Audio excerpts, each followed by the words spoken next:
Get ready for a deep dive into the world of hospitality and real estate, where we uncover the latest insights from STR's weekly report for the period of September 28 to October 4, 2025. Brace yourself for some surprising twists and turns. A tale of rising ADR and falling occupancy. For 5 weeks in a row, the U.S. revenue per available room, RevPAR, has taken a slight dip, minus 0.4%. But there's a silver lining. The decline is the smallest we've seen during this stretch.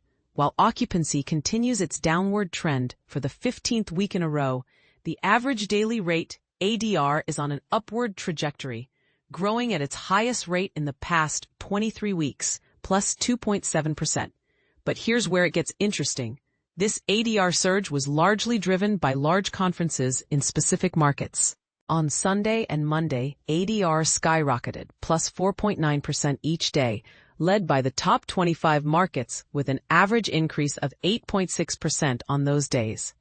The growth continued into Tuesday, plus 5.0%, with 6 markets standing out: Chicago, Denver, Las Vegas, New Orleans, New York City, and San Francisco. These markets experienced extraordinary ADR gains, with Las Vegas taking the lead at a whopping 49.5% increase from Sunday to Tuesday. However, when we delve deeper, Tampa's RevPAR decrease of 35% can be attributed to the challenging comparisons with Hurricane Helene in 2024, which created difficult comps. In fact, 17 of the top 25 markets saw flat or decreasing RevPAR last week. Outside the top 25, most markets with large RevPAR decreases were those that had significant gains a year ago due to Hurricane Helene. Excluding these markets, U.S. weekly RevPAR was up 0.9% due to rising ADR. But excluding Las Vegas, RevPAR was down 0.9% on declining occupancy, highlighting the continued weakness across the U.S. And this is the part most people miss. Several markets saw strong RevPAR growth driven by weekend ADR gains, with markets like Michigan South, Alabama North, and Indiana North experiencing weekend ADR rises of over 60%. U.S. weekend ADR was up 2.6%, with equal gains across the top 25 and other markets. Yom Kippur also made its mark during the week, with demand changes in the top 25 markets falling by negative 3.0% and negative 4.4% on Wednesday and Thursday, respectively. However, the impact was somewhat offset due to the observance of Rosh Hashanah a year ago. Luxury hotels thrive on group business. With strong convention activity in key markets like Las Vegas, it's no surprise that luxury RevPAR increased 8.2% on ADR, plus 7.9%. Economy RevPAR, on the other hand, dropped 6.5% due to decreasing occupancy. Upper upscale and upscale saw the smallest declines, negative 0.1% and negative 1.4%, respectively. While Las Vegas, Chicago, and a few other markets experienced strong group demand, total U.S. group demand among luxury and upper upscale hotels was down 2.9%, with ADR up, plus 7.1% due to Las Vegas. A sharp decline in September. Preliminary data shows that September U.S. RevPAR fell 2.4%, which would be the largest monthly decline since the end of the Great Recession, February 2010, excluding the pandemic period, March 2020 to February 2021. This decrease is attributed to falling occupancy, which has been on a downward trend for 7 consecutive months.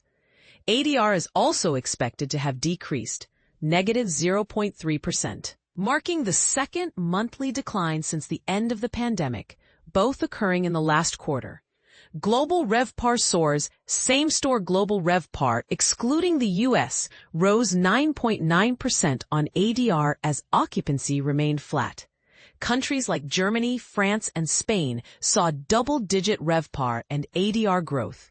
However, China, negative 6.5%, and the Caribbean, negative 8.7%, experienced declines. China's decrease was driven by occupancy during the Mid-Autumn Festival and Golden Week, while the Caribbean saw declines in both occupancy and ADR, likely due to Hurricane Imelda. Mexico's same-store RevPAR rose 5.1%, with Canada up 3.9%. Most Mexican markets saw RevPAR increases except for Mexico City, negative 9.3%. In Canada, Nova Scotia led with the largest increase, plus 21.7%, while the Niagara region saw the worst decrease, negative 11.3%. Looking ahead, October's outlook. While RevPAR improved from the previous week, underlying weaknesses persist. The strong group performance in Chicago and Las Vegas is encouraging, but it appears to be an outlier rather than a trend.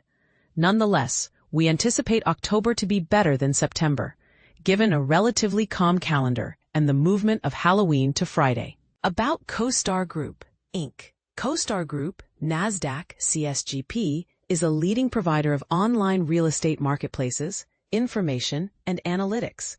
Founded in 1987, CoStar Group conducts extensive research to maintain the largest database of real estate information. With a presence in the US, Europe, Canada, and Asia, CoStar Group's websites attract over 163 million average monthly unique visitors. This news release includes forward-looking statements regarding CoStar's expectations or beliefs regarding the future. These statements are subject to risks and uncertainties, including the risk that future media events may not sustain an increase in occupancy rates. For more information, please refer to CoStar's filings with the Securities and Exchange Commission, including its annual report on Form 10-K for the year ended December 31, 2023, and Forms 10-Q for the quarterly periods ended March 31, 2024, June 30, 2024, and September 30, 2023. CoStar assumes no obligation to update these forward-looking statements.